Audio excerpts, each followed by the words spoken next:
From Bardiya. आज चाहिँ हामी त कटेजमा आएको छौँ बस्नुलाई है। नाइट स्टे यतै गरेको। अनि बिहान बिहान उठेर छोरी चाहिँ गार्डनमा खेल्दैछिन्। अनि गीत पनि गाउँछ आफै है। ल हजुरको गीत सुनाइदिस् यो। ल डान्स र गीत।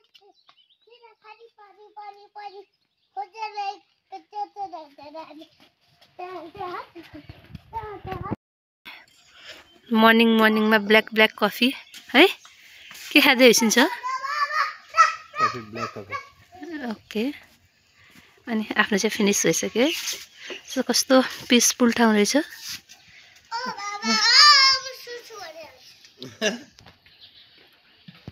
सानो पौडी के अरे के हो यो? ताल माछा पोखरी रहेछ। माछा चाहिँ मरेछ एउटा बिचरा। छोरीले हस्पिटल लगिरहेछ।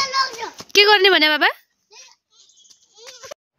यता रिसोर्ट चाहिँ चौधरीहरूको लोकल स्टाइलमा बनिरहेछ। लोकल घरहरू हुन्छ नि माटोको, त्यस्तोमा बनिरहेछ। चाहिँ निकालेछ है। माछा चाहिँ निकालेर अब कसो यताबाट उता दौडेछिन् यता गएछिन् उता गएछिन् हेरेछिन् हैन। अब चाहिँ हामी ब्रेकफास्ट गरेर यहाँबाट निस्किन्छौँ। सेडी भएर चाहिँ हामी बर्दिया निरकुञ्ज आयो। छोरीको त जहाँ पनि डान्स हो।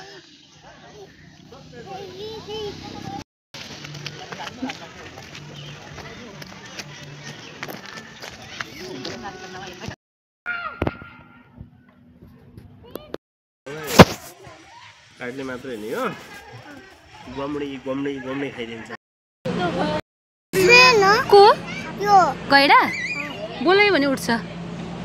बोलायो भने कसरी बोलायो भने? हजुरले बोलायो भने हजुर बोलायो।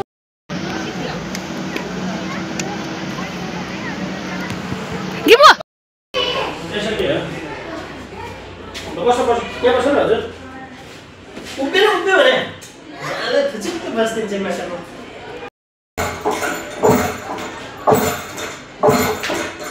त्यसमा धान हाले अनि धान कुटिन्छ हैन।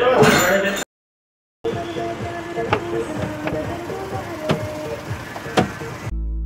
संग तेरे चलूं तो मुड़ जाऊं। तेरे दायरे से कभी बाहर ना जाऊं। संग तेरे